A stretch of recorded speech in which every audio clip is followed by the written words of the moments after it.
E aí, gurizada? Hoje vamos recomeçar as videoaulas, só que para Android agora.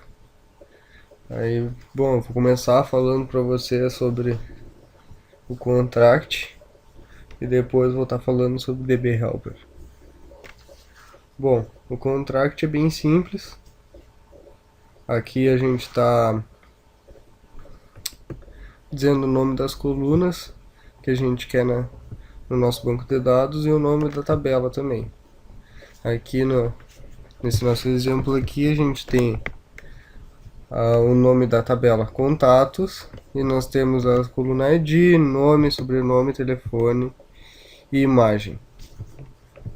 Bom, aqui só uma coisa que é padrão aqui, a gente sempre usar esse underline ID quando a gente está usando o contract, porque senão vai dar problema. Bom, feito o contract aqui, vamos passar para o DB Helper. Bom, aqui eu vou falar a parte mais importante, que seria o onCreate, que é o método que vai ser utilizado quando a gente for lançar a aplicação pela primeira vez. Ele vai criar a tabela e as colunas que a gente vai usar no nosso aplicativo. Ou as tabelas, tanto faz. Aqui a gente está usando um SQL normal, só que usando o contract junto. Por exemplo, aqui ó, contract.contato tabela nome. Isso aqui seria a mesma coisa do que botar contatos ali. Ia ser create table contatos. É exatamente a mesma coisa. Tá. E quando que a gente vai estar usando o DB Helper? Sempre que a gente for trabalhar com o banco de dados. Sempre que a gente precisar da nossa database.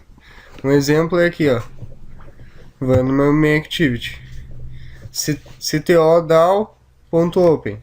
É aqui que a gente está usando o nosso DB Helper. Para que a gente está usando?